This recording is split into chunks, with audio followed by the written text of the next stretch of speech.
We're at my friend Joe's house today. They have a detached garage. They're getting concrete poured here next week. So we're gonna run power to it, to a sub panel. Let me give you a walkthrough.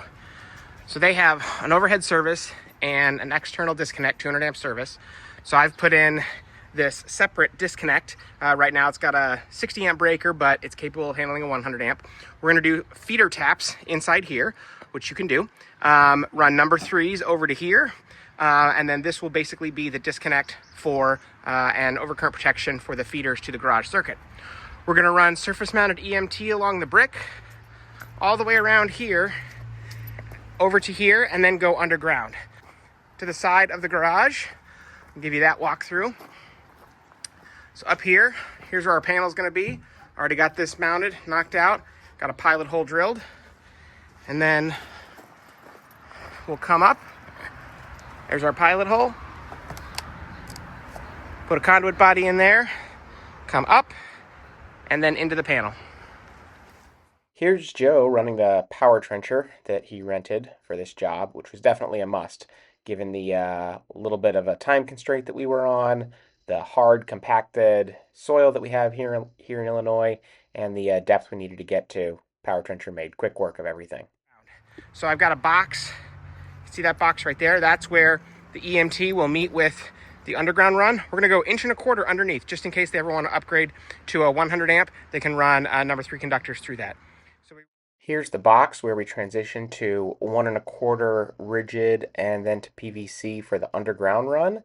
And then here is where we come up from the PVC again into a rigid and then into a conduit body into the garage. So we got the first run of PVC in an elbow and rigid.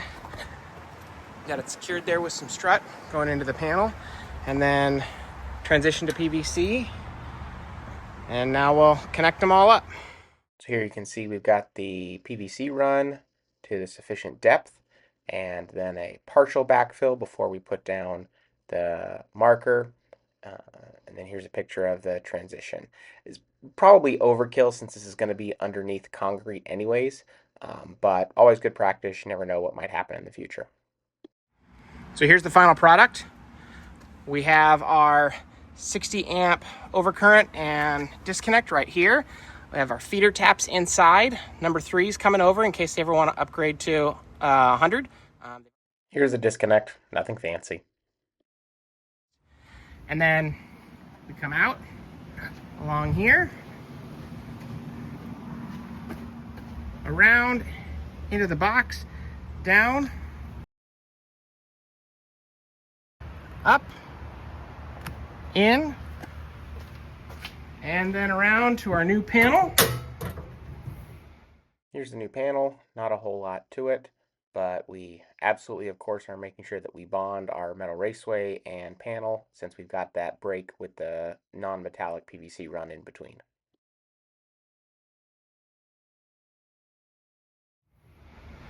Got a receptacle here plugged in, and got it properly labeled indicating this is just a disconnect and that it's protected by 60 amp overcurrent protection. And that's it.